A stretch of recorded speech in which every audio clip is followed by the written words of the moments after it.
Hello, hello, hello, hello! Good morning mga ka-Real Talk. This is your Doc Brian. Doc Bry. Alam nyo kung anong hihahanda natin? Oh, lumpiang Shanghai egg wrapper.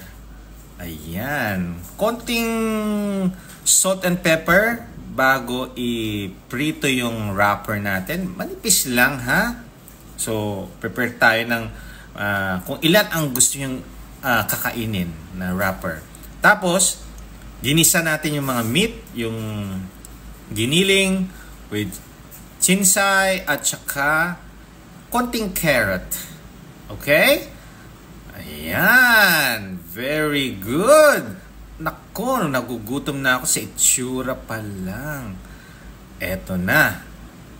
Pagka-prepare na yan, i-spread out ninyo. Parang gumagawa lang ng roll. Ayan. So, depende sa appetite ninyo. 1 dosena, 2 dosena. Perfect para sa pamilya. Oh, Yaya Cook, bilisan mo. Gusto ko na siya matikman. Ang sarap niya na.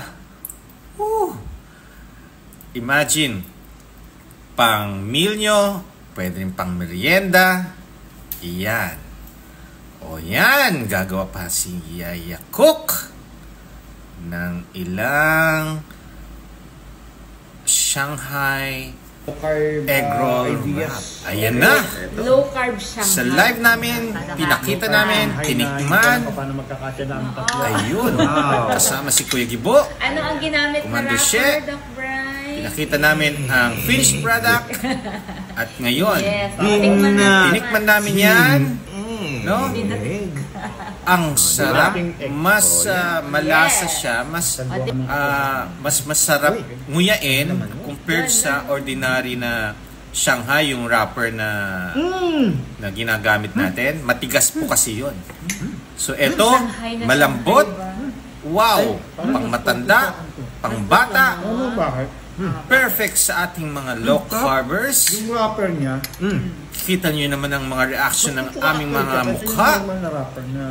Kung hindi nyo na panood ang live namin yan, pumunta po kayo. Okay? Yan. Low carb Shanghai egg wrapper.